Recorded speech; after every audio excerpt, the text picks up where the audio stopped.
Hello aspirants and welcome to the daily newspaper analysis. आज हम discuss करेंगे most important articles from 15 October. तो चलो शुरू करते हैं with a quick overview of all the topics which we will be covering today. तो हमारे फर्स्ट आर्टिकल में हम डिस्कस करेंगे about 10 agreements which have been signed between India and Mongolia. And यहाँ पर आर्टिकल की समरी के साथ साथ हम basic information and facts related to Mongolia भी डिस्कस करेंगे। Moving on, then we have the second article which is related to elephant population and यहाँ पर एक नया method which is DNA based method उसको यूज किया गया है to count the number of elephants। तो इस पूरे ही मेथड के बारे में जानेंगे एंड साथ में देखेंगे कि कहाँ पर एलिफेंट सबसे ज्यादा नंबर में प्रेजेंट है। Moving on to the third article which is related to microplastic pollution जिसकी वजह से गोवा के एस्चुरीन में जो फिशरीज है उनके ऊपर हमें बहुत सारे अलग अलग इफेक्ट्स देखने को मिल रहे हैं। तो यहाँ पर ये जो माइक्रोप्लास्टिक है इसके कॉजेस क्या है, कहाँ से ये माइक्रोप्लास्टिक आ रही है वो भी समझेंगे। साथ में what are the various issues जो देखने को मिल रहे हैं उन्हें भी हम डिटेल में डिस्कस करेंगे। Then we will move to the next article which is a data point जहाँ पर बात हो रही है ऑफ साइबर क्राइम एंड सबसे ज्यादा ये हमें देखने को मिले हैं इन कर्नाटका। तो क्या रीजन हो सकता है कि कर्नाटका में सबसे ज्यादा साइबर क्राइम होते हैं, उसको हम डिकोड करेंगे through this particular article. And then we will move towards the editorial which is related to Australia India clean energy partnership. तो क्लीन एनर्जी को लेकर इंडिया और ऑस्ट्रेलिया का जो पार्टनरशिप है, जो गोल है, उसके बारे में यहाँ पर जानेंगे and what are the various issues जो दोनों ही नेशन फेस कर रहे हैं एंड कैसे साथ में आकर इस पार्टनरशिप के थ्रू एक सोल्यूशन निकाला जा सकता है वो भी हमें आज यहाँ पर पता चलेगा। राइट, तो यानी कि बहुत ही इंटरेस्टिंग हमारा आज का एनालिसिस होगा। तो चलो मूव करते हैं towards the first one and शुरू करते हैं हमारा डिटेल एनालिसिस। तो देखो, जैसा मैंने आपको बताया, इंडिया और मंगोलिया के बीच में काफी सारे टाइज हुए हैं क्योंकि Mongolian president is on a visit to India. अब ये जो इतने सारे टाइज या अग्रीमेंट हुए हैं इनका पर्पस क्या है? नंबर 1, दोनों ही नेशन के बीच में जो रिलेशन है उन्हें और ज्यादा स्ट्रेंथन करना एंड नंबर 2, फ्यूचर में और ज्यादा कोलैबोरेशन करना। नाउ मूविंग फॉरवर्ड, ये टाइज किससे रिलेटेड है? तो बहुत अलग अलग सेक्टर से रिलेटेड आपको टाइज देखने को मिलेंगे जैसे कि डिफेंस, एजुकेशन या फिर कल्चर इज ऑल्सो इंक्लूडेड। तो चलो अब डायरेक्टली हम समरी के थ्रू इस पूरे ही आर्टिकल को समझेंगे एंड उसके बाद बेसिक इन्फॉर्मेशन देखेंगे रिलेटेड टू मंगोलिया। लेकिन सबसे पहले आपको लेना है screenshot of relevance so that आप ये समझ पाओ कि ये पर्टिकुलर आर्टिकल किस पेपर और किस सब्जेक्ट से रिलेटेड है। तो चलो now let's directly move towards the summary. तो जैसा मैंने आपको बताया, दोनों ही नेशन के बीच में काफी सारे अग्रीमेंट साइन हुए हैं। These are related to culture, defence, energy, education and even enhanced cooperation. अगर हम और डिटेल में देखें तो सबसे पहले कल्चरल एक्सचेंज एंड इमिग्रेशन से रिलेटेड, इसके अलावा humanitarian aid and promotion of cooperatives between both the nation. Next, mineral resources and साथ में योगा से रिलेटेड भी काफी अग्रीमेंट साइन हुए हैं। साथ में आपको एक प्लेस के बारे में याद रखना है which is boat Khan palace, जिसको रेनोवेशन कराने की बात हुई है। Also this particular place comes under UNESCO heritage site, तो इसीलिए इस नाम को याद रखना।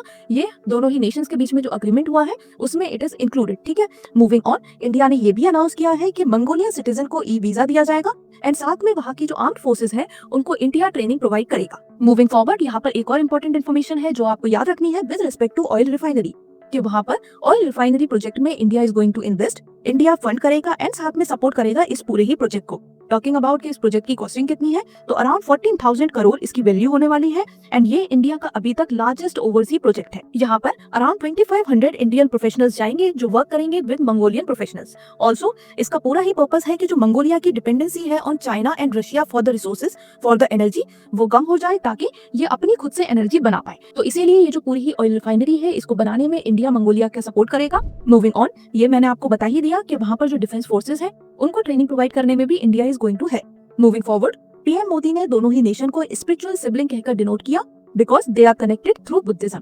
यहाँ पर इट इज ऑल्सो मेंशन कि जो लॉर्ड बुद्धा के डिसिपल्स थे उनके रेलिक्स भेजे जाएंगे बाय नेक्स्ट ईयर। याद रखना, सरीपुत्ता एंड बोधगयालाना। ठीक, तो ये दो नाम आप जरूर याद रखना, अगर कहीं भी एमसीक्यू में आते हैं तो आप इजीली इनको आइडेंटिफाई कर पाओगे। मूविंग ऑन, बुद्धिस्ट स्टडीज को सपोर्ट करने के लिए इंडिया से एक संस्कृत टीचर भी मंगोलिया जाएंगे। फर्दर यहाँ पे एक और भी प्लान है जिसके थ्रू जो बुद्धिस्ट मैन्युस्क्रिप्ट है वहाँ पर उनको डिजिटलाइज करेंगे। So this is also in the plan. Moving forward, Mongolia के पास काफी ज्यादा रिजर्व्स है of rare earth mineral and coal, तो आगे चलकर इंडिया इन्हें यहाँ से इंपोर्ट करेगा बिकॉज इंडिया के लिए ये बहुत ज्यादा हेल्पफुल होने वाले हैं। इंडिया का जो एनर्जी एंड टेक्नोलॉजी सेक्टर है उसमें इन सारे ही मिनरल्स की बहुत ज्यादा नीड रहती है, तो एक तरह से इंडिया को अब एक और सोर्स मिल जाएगा जहाँ से it can get this important minerals. Moving on, India and Mongolia are collaborating on critical minerals, renewable energy and rare earth mining. जैसा मैंने आपको बताया, बिकॉज मंगोलिया में ये बहुत बड़े अमाउंट पे प्रेजेंट है। Mongolia is a land locked nation, ये आपको चारों तरफ से लैंड से घिरा हुआ मिलेगा। एक लैंड लॉक्ड नेशन है, नॉर्थ में there is Russia and south में देयर इज चाइना।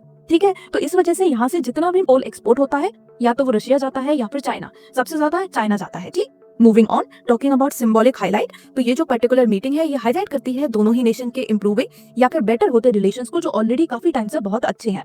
चलो नाउ मूविंग ऑन, आर्टिकल की समरी देख ली। अब हम थोड़ी सी बेसिक इन्फॉर्मेशन देखते हैं रिलेटेड टू मंगोलिया। तो सबसे पहले जैसा मैंने आपको बताया, एक लैंड लॉक्ड कंट्री है। नॉर्थ में there is Russia and south में देयर इज चाइना। अगर आप यहाँ पर देखो तो हियर इज द मैप। यहाँ पर वी हैव इंडिया, ये है हमारा मंगोलिया। नॉर्थ में रशिया प्रेजेंट है एंड साउथ में है चाइना। बहुत सारे यहाँ पर रिजर्व्स हैं ऑफ रेयर अर्थ मिनरल, लेकिन ज्यादातर उनका जो एक्सपोर्ट होता है that is to Russia and China. Maximum export China की तरफ होता है, लेकिन अब फ्यूचर में हमें और ज्यादा कोलैबोरेशन देखने को मिलेगा between India and Mongolia also. So India में भी जो रेयर अर्थ मिनरल्स है ये वहां से आते हुए हमें दिखेंगे। Now getting back to the article, तो मैंने आपको बता ही दिया, एक लैंडलॉक कंट्री है and it is known for vast steppes. बहुत ही बड़े बड़े आपको वास्ट ग्राउंड देखने को मिलेंगे। यहाँ पर नोमैडिक कल्चर है and there is historical legacy of Mongol Empire Genghis Khan. साथ में आपको एक बहुत ही इंटरेस्टिंग कॉम्बिनेशन भी यहाँ पर देखने को मिलेगा। एक तरफ we have democratic governance here, दूसरी तरफ एंशिएंट ट्रेडिशन भी फॉलो होते हैं, तो दोनों का there is a beautiful combination. Moving on, talking about location, तो ईस्ट सेंट्रल एशिया में ये पर्टिकुलर नेशन लाई करता है। एंड आगे अगर हम बात करें अबाउट मेजर फिजिकल फीचर्स, तो गोबी डेजर्ट आपको यहाँ देखने को मिलेगा। इसके अलावा Altai mountains and Mongolian steppes. Climate की बात करें तो यहाँ पर कोल्ड ड्राई विंटर्स होते हैं and hot summer. Main rivers में वी हैव ऑरखोन, सेलेंगिल एंड तुल एंड हाईएस्ट पीक है ख्यूतिन पीक जो लाई करती है इन एल्टाई रेंज। तो ये कुछ बेसिक इन्फॉर्मेशन हो गई। Moving on, talking about political system, तो यहाँ पर डेमोक्रेटिक रिपब्लिक सिस्टम देखने को मिलता है। डेमोक्रेसी की शुरुआत हुई थी इन 1990s एंड यहाँ पर जो कॉन्स्टिट्यूशन है that was adopted in 1992। Economy कैसी है, तो economy is market based and resource driven. Market और रिसोर्स के ऊपर इनकी इकोनॉमी ज्यादातर डिपेंडेंट है। मेन सेक्टर इनके माइनिंग है, इसके अलावा life stock and services. Major minerals यहाँ पर काफी सारे मिलते हैं एंड इनका जो मेन एक्सपोर्टर है दैट इज चाइना। 90% जो इनके गुड्स होते हैं वो चाइना ही जाते हैं। Now talking about official language, तो Mongolian is the official language and साथ में लोग करते हैं नोमैडिक हर्डिंग। यूजुअली उनके पास sheep, goat, horses and camels जैसे एनिमल्स देखने को मिलते हैं। मेन फेस्टिवल का नाम है नादाम, जिसमें wrestling, horse racing and archery होती है। साथ में इसको जाना जाता है by the name land of eternal blue sky because of vast open skies. ठीक है, तो ये कुछ बेसिक येट इंपॉर्टेंट इन्फॉर्मेशन थी रिलेटेड टू मंगोलिया, जैसे कि इसका निकनेम, यहाँ का मेन फेस्टिवल, तो हमने वो सारा ही डिस्कस कर लिया है ताकि अगर एग्जाम में कहीं भी आता है तो आप इजीली आंसर कर पाओगे। Moving on, talking about India Mongolian relation, तो दोनों ही देशों के बीच में रिलेशन काफी ज्यादा अच्छे हैं, स्पेशली आफ्टर 2015 जब इंडिया से पहली बार किसी पीएम ने यहाँ पर विजिट किया। So PM Modi visited here in 2015. This was the first ever visit by an Indian PM. And cultural links तो already exist करते ही हैं because मंगोलिया में बुद्धिज्म spread हुआ from India. So यहाँ पर फ्यूचर में हमें कॉपरेशन देखने को मिलेगा in areas related to culture, defence, education, mining and renewable energy. So with this हमारा फर्स्ट आर्टिकल खत्म होता है, जहां पर हमने एक समरी देखी of agreements between India and Mongolia. साथ में मंगोलिया से रिलेटेड जो भी बेसिक एंड इंपॉर्टेंट इन्फॉर्मेशन थी वो भी हमने कवर कर ली। Now moving forward, if you want to get the daily newspaper analysis notes PDF, तो उसके लिए आप हमारा पेड ग्रुप ज्वाइन कर सकते हो। ज्वाइनिंग फी है only 599 for life time subscription. Join कैसे करना है, तो इस व्हाट्सएप नंबर पर आप DM कर सकते हो न्यूज़ PDF और आगे की डिटेल्स आपको यहाँ पर मिल जाएंगी। डायरेक्ट व्हाट्सएप मैसेज का लिंक आपको वीडियो के डिस्क्रिप्शन में भी मिलेगा, तो वहां से भी you can directly message to join the group. Now moving on to the next article which is related to elephant population, जिसमें एक डिप यानी कि एक डिक्रीज देखने को मिला है। यहाँ पर पहली बार DNA बेस्ड काउंट हुआ है, तो एक हम कह सकते हैं कि नया हमको मेथड देखने को मिला है। अब अगर आप देखो तो सबसे ज्यादा नंबर ऑफ एलिफेंट्स है इन कर्नाटका, इसके बाद in Assam, then Tamil Nadu, then Kerala, Uttarakhand and Odisha. अगर हम देखें in terms of percentage share, तो सबसे ज्यादा है इन वेस्टर्न घाट, उसके बाद we have North East hill and Brahmaputra flood plain, then comes Shivalik hill and Gangetic plain and last में है central India and Eastern Ghat. तो ये हमने एक overview share and number wise देख लिया कि कहां पर सबसे ज्यादा एलिफेंट प्रेजेंट है according to the recent survey. Now moving on, summary के थ्रू एक बार अच्छे से समझते हैं एंड साथ में एलिफेंट के बारे में काफी सारी इन्फॉर्मेशन है, वो भी मैं आपको इसी आर्टिकल में आगे बताऊंगी। तो देखो, सबसे पहले एशियन एलिफेंट का जो पॉपुलेशन है that is now estimated to be around 22,446।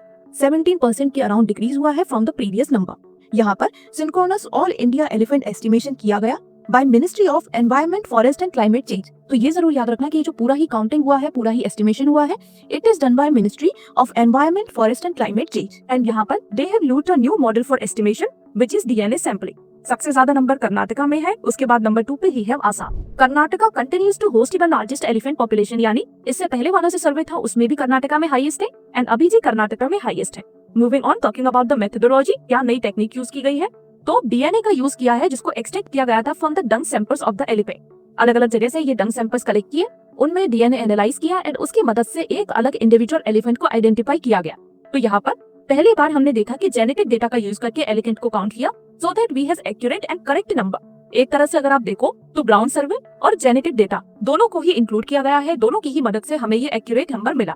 Moving on, talking about the major threat जिसकी वजह से इनका जो पॉपुलेशन है दैट इज डिक्लाइनिंग, तो सबसे बड़ा इशू है कि इनका जो हैबिटेट है धीरे धीरे वो खत्म हो रहा है, बिकॉज एक तरफ railways, power lines and mining project चल रहे हैं, जिसकी वजह से हमारी जो फॉरेस्ट लैंड है वो धीरे धीरे खत्म हो रही है। दूसरा, एग्रीकल्चर में आपको एक्सपेंड देखने को मिल रहा है, डिफोरेस्टेशन हो रहा है, ह्यूमन सेटलमेंट्स बढ़ रहे हैं, coffee and tea plantation are increasing. इसके अलावा अलग अलग डेवलपमेंटल एक्टिविटीज हो रही हैं। देन इसके अलावा कई बार ह्यूमन एलिफेंट कॉन्फ्लिक्ट्स हो जाते हैं, जिसमें यूजुअली जो एलिफेंट है they are killed. Talking about central India, तो यहाँ पर माइनिंग प्रेशर की वजह से भी एक बहुत बड़ा इशू है, because of which the number is continuously declining. Moving on, talking about the key observation, तो जो हमारी ड्रेस्टम घाट है वहाँ पर अभी भी एलिफेंट्स का जो नंबर है दैट इज क्वाइट हाई। लेकिन जो हमारा नॉर्थ ईस्ट वाला रीजन है, although it is very rich in elephant diversity, but still कुछ डिलेज और कुछ फ्रेगमेंटेशन हमें यहाँ पर देखने को मिल रहे हैं इन डेटा कलेक्शन। तो इस वजह से हम कह सकते हैं कि पूरा या करेक्ट डेटा अभी यहाँ का हमारे पास नहीं है। ओवरऑल देखें तो जो वेस्टर्न घाट वाला हमारा एरिया है वहाँ पर आपको काफी एलिफेंट्स देखने को मिलेंगे। मूविंग ऑन, अब हमने आर्टिकल की समरी देख ली and now we can understand in detail about elephants. They are very important culturally भी, इकोनॉमिकली भी एंड साथ में इकोलॉजिकली भी। दीज आर कीस्टोन स्पीशी, बहुत ही इंपॉर्टेंट हमारी स्पीशी है, जिस भी इकोसिस्टम में ही प्रेजेंट होती है वहाँ पर इनका रोल बहुत ही इंपॉर्टेंट होता है।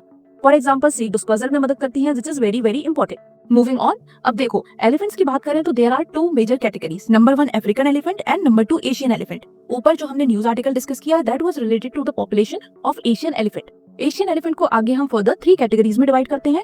Number 1 is Indian, then we have Sumatran and then we have Sri Lanka. ठीक है, now talking about project elephant, तो ये एक प्रोजेक्ट था which was a centrally sponsored scheme and इसका पर्पस था एलिफेंट की पॉपुलेशन को इंक्रीज करना, उनके नंबर को इंक्रीज करना by protecting their habitat, addressing the issues जैसे कि मैन एलिफेंट कॉन्फ्लिक्ट एंड साथ में इनके वेलफेयर के लिए वर्क करना।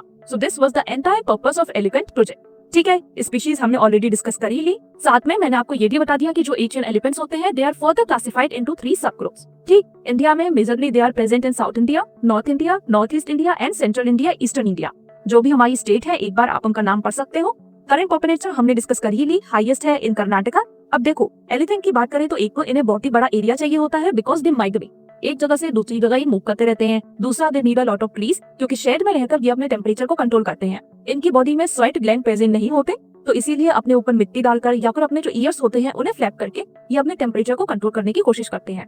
दूसरा, they eat around 150 kg of food and 100 to 200 litre of water, ये रोज ही पीते हैं। तो इसीलिए हमें बहुत बड़े क्वांटिटी में क्लीन वाटर और साथ में फूड की रिक्वायरमेंट होती है for the elephants. They play a very important role of seed dispersal, seed को डिस्पर्स करते हैं एंड साथली they are known as ecosystem engineers also. Moving on, project elephant जिसको इंट्रोड्यूस किया गया था in 1992 by the ministry of environment, forest and climate change, उसके बारे में मैंने आपको ऑलरेडी बता ही दिया। एंटायर पर्पस क्या था, एलिफेंट्स को प्रोटेक्ट करना, इनके हैबिटेट को प्रोटेक्ट करना, इनके वेलफेयर के लिए वर्क करना एंड साथ में इनका जो नंबर है उसे इंक्रीज करना। सब स्पीशी ऑफ एशियन एलिफेंट हमने इंट्रो में ही डिस्कस कर ली। इंडियन एलिफेंट जिनका साइंटिफिक नेम होता है ईएम इंडिकस, इसके अलावा we have Sumatran and Sri Lankan elephant. Now with this हमारा सेकंड आर्टिकल खत्म होता है and we will move to the third one which is related to microplastic pollution, जिसकी वजह से जो कोआ एस्चुरीज में फिशेस प्रेजेंट है उनको बहुत अलग अलग इश्यूज हो रहे हैं। तो चलो आर्टिकल की समरी के थ्रू समझते हैं कि ये जो माइक्रोप्लास्टिक है कहां से आ रही है and what are the various issues जो यहाँ पर हमें देखने को मिल रहे हैं। तो देखो सबसे पहले तो अराउंड 251 फिश सैंपल्स वर एग्जामिन्ड, इसके अलावा 9 species of finfish and shellfish को भी एग्जामिन किया गया, जहां पर रिसर्चर्स ने आइडेंटिफाई किए बहुत अलग अलग तरह के plastic particles. Specially they were more in concentration on the sea floor, यानी सी के जो नीचे वाला एरिया होता है सी फ्लोर, वहां पर प्लास्टिक का कॉन्सेंट्रेशन ज्यादा था कंपेयर टू द अपर या फिर ओपन वाटर कॉलम। ठीक है, अब नाउ टॉकिंग अबाउट कि ये जो प्लास्टिक है ये आ कहां से रही है, तो सबसे जो मेजर सोर्स है दैट इज फिशिंग गियर। जो अलग अलग हम यूज करते हैं चीजें फिशेस को पकड़ने के लिए, उसमें होता है प्लास्टिक, तो वहां से बहुत ज्यादा प्लास्टिक इस पर्टिकुलर एरिया में आ रहा है। इसके अलावा marine litter, waste water discharge, जो खराब पानी होता है उसका डिस्चार्ज यहाँ पर हो जाता है, तो वहां से plastic is coming. And land based run of, यानी लैंड के ऊपर जब पानी रन ऑफ करता है तो अपने साथ वो बहुत सारी इंप्योरिटीज लेकर आता है, तो उसके थ्रू भी microplastic is reaching this particular place and इसकी वजह से जो फिशेस है now they are getting contaminated. Microplastic fish की बॉडी में एंटर करती है थ्रू फूड चेन। अब एक फिश में एंटर करेगी, उससे बड़ी वाली फिश इसको खाएगी तो उसमें एंटर करेगी। सो एक के बाद एक फूड चेन के थ्रू ये जो प्लास्टिक है it will keep on transferring. इसी को हम कहते हैं बायो एक्यूमुलेशन। जो फिशेस सी फ्लोर के पास रहती हैं, नीचे रहती हैं, उनमें प्लास्टिक ज्यादा थी क्योंकि सी फ्लोर के पास plastic was more according to the research. इसी तरह जो फिशेस ऊपर है सरफेस के पास रहती हैं, उसमें प्लास्टिक का कॉन्सेंट्रेशन कंपैरेटिवली कम था। जो फिश की बॉडी बड़ी होती है यानी लॉन्ग बॉडीड फिशेस, उसमें ज्यादा प्लास्टिक थी क्योंकि वो ज्यादा खाना खाएंगी, फूड इनटेक ज्यादा होगा, तो इसके थ्रू उनकी बॉडी में जो प्लास्टिक है वो ज्यादा जाएगी। ठीक है, moving on, talking about issues, तो जो फिशेस होती हैं उनमें digestive stress, reproductive impairment and reduced growth, ये कुछ चीजें हैं जो देखने को मिल रही हैं बिकॉज ऑफ दिस प्लास्टिक। साथ में कई बार ये इनके डाइजेस्टिव ट्रैक या फिर गिल्स में भी आकर फंस जाती हैं, उनको लॉक कर देती हैं। ह्यूमंस की बात करें तो जब भी ह्यूमंस किसी कंटेमिनेटेड फिश को कंज्यूम करेंगे तो उसके थ्रू इनके बॉडी में ये प्लास्टिक जाएगी। आगे चलकर बहुत अलग अलग डिसीजेस देखने को मिल सकती हैं which are related to immune system. इसके अलावा एंडोक्रीन डिस्ट्रप्शन, कैंसर के रिस्क बहुत ज्यादा बढ़ जाते हैं एंड साथ में न्यूरोटॉक्सिसिटी। तो ये कुछ चीजें हो सकती हैं because of microplastic which can enter your body through food chain. ठीक, now talking about the reason जहां पर सबसे ज्यादा कंसर्न है या फिर सबसे ज्यादा कंटेमिनेशन है, तो उसमें भी है मांडोवी एंड जॉरी एस्चुरीज जहां पर माइक्रोप्लास्टिक का कंसंट्रेशन वाज द हाईएस्ट। इसके अलावा बैम्बू शार्क एंड कैटफिश में हमें माइक्रोप्लास्टिक के जो लेवल्स हैं वो बहुत ज्यादा देखने को मिले। ड्राई सीजन में माइक्रोप्लास्टिक का कंसंट्रेशन बढ़ जाता है बिकॉज पानी कम होगा, तो ओवरऑल अगर आप देखोगे तो कंसंट्रेशन ज्यादा दिखेगा। वहीं जब मानसून आएंगे तो पानी की क्वांटिटी बढ़ जाएगी बिकॉज ऑफ विच जो माइक्रोप्लास्टिक का कंसंट्रेशन है दैट विल डिक्रीज। ठीक है, सोर्सेज की बात हमने ऑलरेडी कर ही ली, फिशिंग गियर से बहुत ज्यादा आता है। इसके अलावा सरफेस रन ऑफ जो हमारा अनट्रीटेड वेस्ट वाटर होता है उसके थ्रू भी हमारे जो वाटर बॉडीज होती है दे गेट कंटेमिनेटेड या फिर माइक्रोप्लास्टिक का जो कंटेंट है वो उनमें बढ़ जाता है।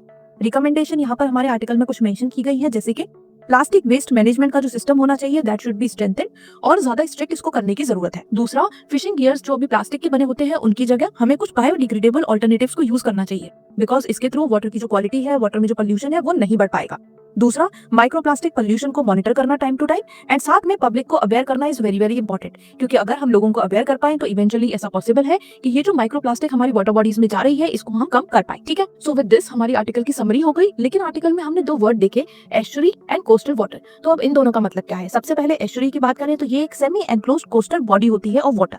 यहाँ पर आपको रिवर का फ्रेश वाटर एंड साथ में सी का सॉल्टी वाटर दोनों ही देखने को मिलते हैं। तो एक तरह से यहाँ का जो वाटर होता है दैट इज बॉर्किश एंड एक अलग ही एक यूनिक ही इकोसिस्टम डेवलप होता है जिसमें आपको बहुत यूनिक और बहुत ज्यादा बायोडाइवर्सिटी देखने को मिलेगी। एक तरह से कह सकते हैं that this is a biodiversity rich area. अब यहाँ पर जब इतना ज्यादा माइक्रोप्लास्टिक जाएगा तो हमारी बायोडाइवर्सिटी को बहुत ज्यादा लॉस होगा। ठीक है, हाई सेडिमेंटेशन भी इस पर्टिकुलर एरिया में होता है, साथ में this is nutrient rich zone. आप इस इमेज के थ्रू भी समझ सकते हो, जैसा मैंने आपको बताया एक सेमी ओपन आधा ओपन होगा and it will be a narrow area.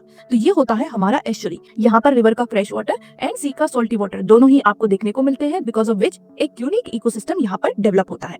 Moving on, talking about estuaries की इंपॉर्टेंस क्या है, तो सबसे पहले these areas are rich in biodiversity. दूसरा, ये मैरीन लाइफ की नर्सरीज की तरह वर्क करते हैं। यहाँ पर they also aid in flood control and साथ में वर्क करते हैं एज कार्बन सिंक यानी कार्बन को एब्जॉर्ब करने में। दूसरा टर्म था कोस्टल वाटर। तो ये वो वाटर है जो आपको सी के अराउंड जो एरिया है वहां पर देखने को मिलेगा, specially close to the land. तो सी और लैंड के पास वाला जो एरिया है वहां पर वी हैव कोस्टल वाटर। ठीक है, तो ये भी एक यूनिक एक डायनामिक एनवायरमेंट होता है because it is affected by tide, by wave as well as current. ठीक, तो इसकी वजह से यहाँ की जो सैलिनिटी है वो भी वेरी करती है, साथ में एक यूनिक इकोसिस्टम आपको यहाँ भी देखने को मिलेगा। चलो, now moving on to the next article which is a data point. तो जैसा मैंने आपको इंट्रो में बताया था, इस आर्टिकल में बात हो रही है ऑफ साइबर क्राइम। अगर हम देखें मैप्स को तो फर्स्ट मैप में यू कैन सी दैट सबसे ज्यादा जो साइबर क्राइम अभी इंडिया में है that is in Karnataka. Over the year इसका जो ग्राफ था वो बीच में थोड़ा डिक्रीज हुआ and now it is again rising, it is again increasing. तो चलो, यहाँ से हमने एक बेसिक अंडरस्टैंडिंग देख ली and now let's move to the summary. Pointers की फॉर्म में एक एक करके सारे ही कंसेप्ट को समझते हैं।